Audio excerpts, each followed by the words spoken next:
Saludamos entonces a Néstor, si estás por allí. Néstor, ¿cómo estás? Hace rato, mi querido Javier.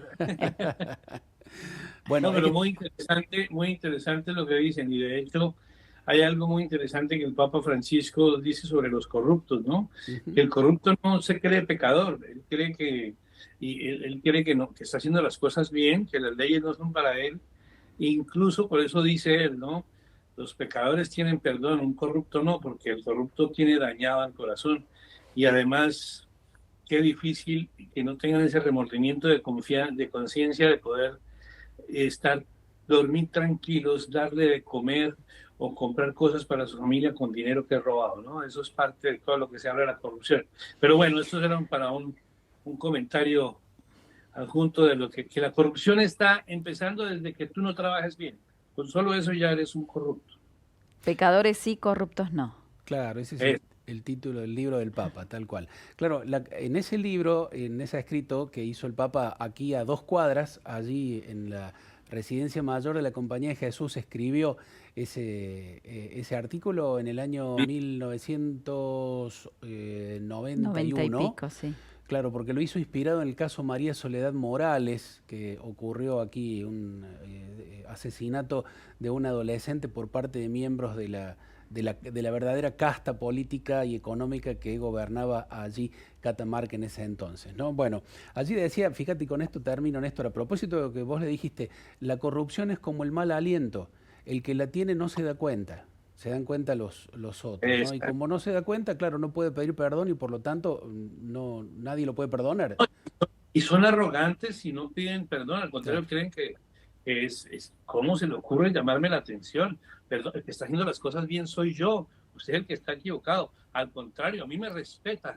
No, no, son bien complicados los corruptos. Una verdadera tragedia. Bueno, Néstor, el Papa recibió a directivos y a colegas, a periodistas de 2 medios de comunicación que pertenecen a la Conferencia Episcopal Italiana. Así es, TV 2000, Tibudo Nila y In Blue Radio, que son y cumplen ya bodas de plata, 25 años. El Papa los quiso recibir junto con todos los empleados, operadores, también familias, hijos. Bueno, fue una audiencia muy grande, muy importante. Este canal creado por los obispos italianos es un modelo y ejemplo de cómo trabaja la Iglesia Católica en la comunicación, ¿no? Que es muy importante desarrollar la comunicación y con independencia, con objetividad, ¿no? Un poco lo que hace también la cadena COPE en España, que buscan es informar más que promover o hacer propaganda. Entonces, TV 2000, Tibudo Esmila, como es conocido, y Blue Radio, son 2 medios que manejan su propia línea editorial, lógicamente siempre enfocada en la línea de la conferencia episcopal,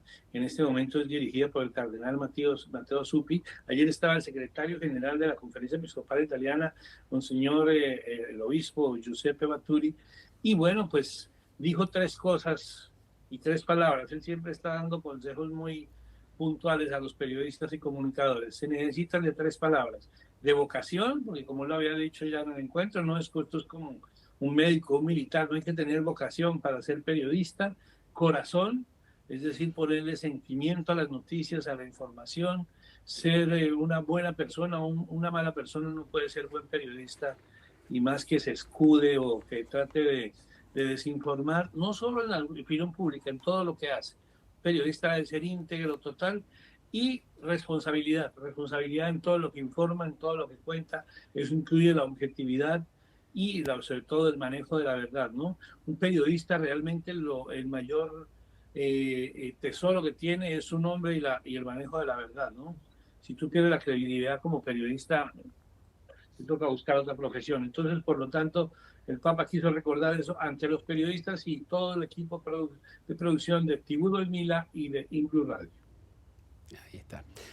Claro. Sí, Néstor, bueno, no te saludé, yo directamente tiré la frase del Papa, así que te saludo, Néstor, ¿cómo estás? Hola, Caro, ¿cómo estás? Qué Muy gusto bien, verte. muy bien. Bueno, hay un nombramiento de un obispo en China, ¿no? En el marco del acuerdo entre la Santa Sede y esa potencia asiática, ¿es así? Así es, este acuerdo que ya va para 6 años, en 2018, que lo promovió el Papa Francisco, ¿no? Aunque los franciscanos fueron los primeros en llegar a China, para los jesuitas es muy claro ese trabajo. Y lo que les he contado aquí, solo hay 2 países en el mundo que están dentro de los muros, ¿no? China y el Vaticano. Ese país que, a pesar del que tiene un pequeño número de católicos, el 1%, pero ¿usted sabe cuánto significa el 1%? Más de 10 millones de personas, ¿no? Eso ya significa. Y de hecho, mucho más, sí, ¿no? 10 millones de personas. Pero de hecho ahora con este acuerdo, desde 2023 estaba nombrado el sacerdote Antonio Zumben Wang como el arzobispo de la diócesis de Huelfang, que es una diócesis pequeña china, porque tiene 9 millones y medio de habitantes. De todas maneras, de estos solo son 6.000 católicos, y esto es una demostración, un avance dentro de ese trabajo diplomático y de diálogo interreligioso, que permite además que el Vaticano ya pueda nombrar sus propios obispos. Esto es ya casi el 10º obispo que nombra la Iglesia Católica, y por lo tanto es muy importante, porque aunque aún no se han restablecido oficialmente las relaciones diplomáticas, o sea, la embajada de China, que queda a muy pocos metros acá de los estudios de Radio María, es realmente la representación de la parte de Taiwán, ¿no? Entonces, pero poco a poco se avanza. Xi Jinping, desde que era ministro de Relaciones Exteriores en China, ha venido trabajando con el Vaticano, y en ese momento tenía acercamientos, y ya de alguna manera desentrabado un poco estas relaciones que están rotas desde 1951, ¿no?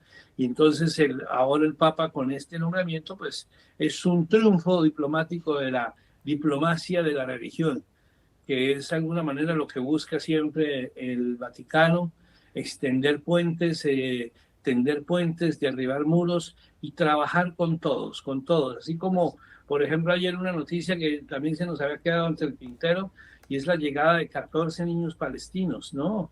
Y se espera que lleguen 100 niños palestinos que han sido heridos en combate. Esto es producto de la gestión diplomática silenciosa del Vaticano. Sabíamos que estaban trabajando en acciones humanitarias, pero bueno, ya llegaron los primeros 14 niños con sus familiares, han aterrizado en un avión del gobierno italiano. Aquí estaba Italia, Egipto, el Vaticano y Medio Oriente, incluso también Israel ceder para que liberaran a estos niños, y ya están ellos en el hospital del Bambino Gesù en Roma, el hospital de Génova, el hospital de Florencia. Todas estas 2 acciones diplomáticas que tiene que hacer el Vaticano y que tienen que ver con la pacificación mundial, pues son muy alentadoras, porque se ve el resultado de la invisible y silenciosa diplomacia vaticana.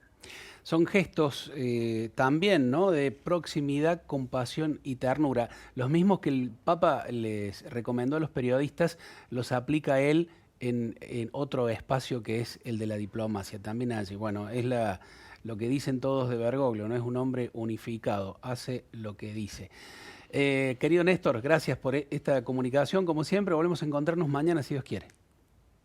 Dios mediante, estamos mañana y seguimos en contacto. Un abrazo. Bueno, y con Néstor, yo también me despido esta mañana, Caro. Gracias a todos por la paciencia. Muchas gracias, Javier.